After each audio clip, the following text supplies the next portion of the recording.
You can probably turn it down a bit. Yeah, I'll still just be able to. Yeah, let's do that. Go ahead. Okay, so the Vikings are kind of the replacement for the Goliaths now. The Goliaths were a mech unit that shoot, shoot at air and shoot at the ground before. Now they can actually transform into an air unit, so you can do air to air and ground to ground. Makes for really good hit and run tactics. You can, let's say, if you go to the tech lab here right now and you upgrade the fighter transformation, once that upgrades, you can actually have your fighter mechs change into fighters. Oh, that opens up a lot of new strategies as far as being able to fly in the back of somebody's base, transform into mechs, take out their SCVs. When they react to it, you can actually fly back out and take off again. So there's a lot of new tactics that open up. It's more subtle, subtle changes. Can you rotate around too? Yeah, you can. Actually, there you go.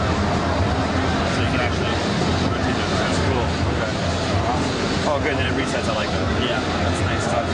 And a lot of the graphic effects too. If you click on this too, you can actually upgrade it to a planetary fortress. Now, huge guns come out of the top of the command center. It actually defends itself. Okay. So, and seeing the animations that go into it too, you can see the lights going off. Oh yeah. It's upgrading right now. Later on, players will be able to see other people's command center. You'll know what they're upgrading to because you can see the little animations. Every little detail is quite important. It does signify something that's going on the battlefield. You can see the transformation of that as well. Oh, that's cool. You can see now, it's opening up. Things are coming out. You can see the steam. You can see the gun move up as it gets ready to launch. Oh, fantastic. So a lot of the details to the animations are really quite cool. Oh, sorry guys, this is not fast. Go ahead and zoom back out. Actually, you probably want to build a couple of Marines from here. Yeah, just go ahead and pump out some Marines. And I can just right click this on the yeah. Oh wait, the one over here. So you go ahead and transform that back down. Okay, yeah. Oh, right on. If they go out, they kind of kamikaze the engine. Oh, cool. I like that little soul departing effect. Yeah, they die differently each time too. You'll have zealots cut them up like up and down or left or right. They might die at their torso. They might get sliced up and they actually take a little time. It's like a 1 second delay and they actually split apart too. Lots of different things happen. Again, it's all the polish that goes into the game. A lot different than you were talking about other games before, like Supreme Commander. I believe Starcraft really shoots for having each individual unit have a lot of personality. That's what I'm noticing too. Yeah. I agree. I would totally agree with you there. You got double licked on that one. Personality, and they all serve a very particular role. You might have 100 units per side in an RTS game, but you'll have 10 of the units kind of serve the same role. Every single unit in Starcraft is going to serve a very distinct role that isn't matched up with something else. Okay. It's also, that's how we choose what units we put in, what units we take out from the original, making sure everything has a very distinct role and a weakness to it too. You're not going to have one unit that destroys everything. Like one mothership. The motherships right now, they can't hit air, so their counters air to air. So, it certainly. Go ahead. No, go ahead. Yeah, I mean that's pretty much it. No, it certainly makes it nicer as far as the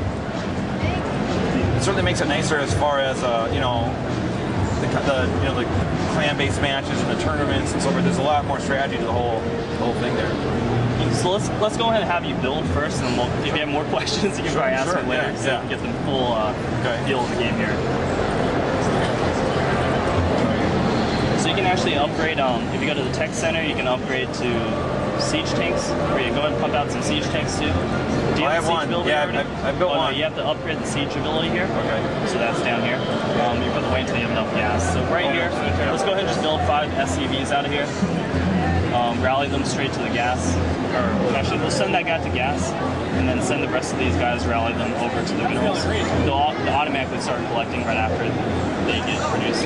And I saw some information about like the cutscenes where you can pick choices for the way you dialogue with in between stories and the cutscenes and so forth. I'll definitely tell you about single player right after we finish this. Cool. Tons of new single player changes too. It's going to be completely different from the standard Starcraft 4 monitors kind of briefing you. It's one of the reasons too we didn't add a 4th faction to the game, because we want to build on what already works for these 3 factions and take them to a totally different level of uniqueness, like how the mentality of players play as far as Terrans.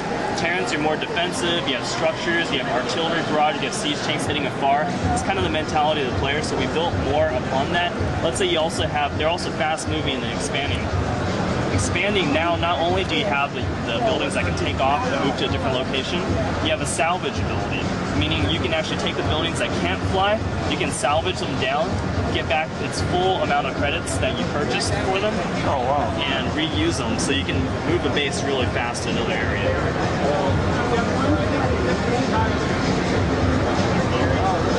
So you probably have your siege ability. Salvage you didn't have before, you were saying, right? No, yeah, salvage you did not have. I don't remember that. So, but there's so many RTSs, it's like they start to blur together. It does kind of get crazy.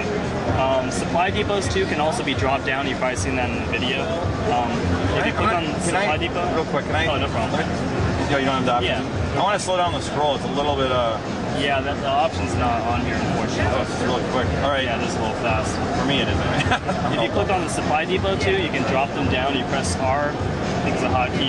You can actually build a wall of supply depot and then close it off. If you want your guys to go out, you can drop it down.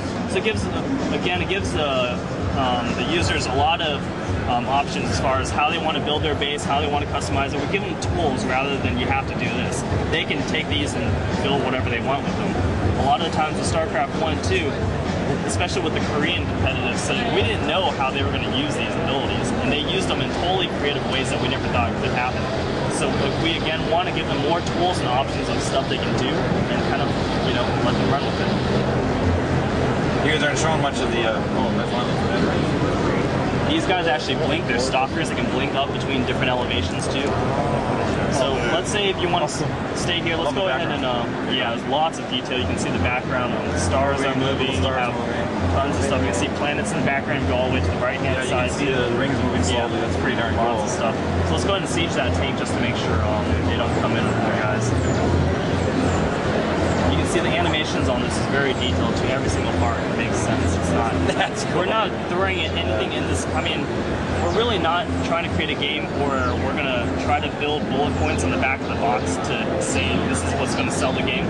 But I think a lot of feedback we've gotten from the fans is making sure all these elements that we add comes together to be fun. Yeah. I mean, if there was a bullet point in the back, we'd really shoot for fun being in it because they all kind of fit together. Everything has a role, has a reason for existing in the game.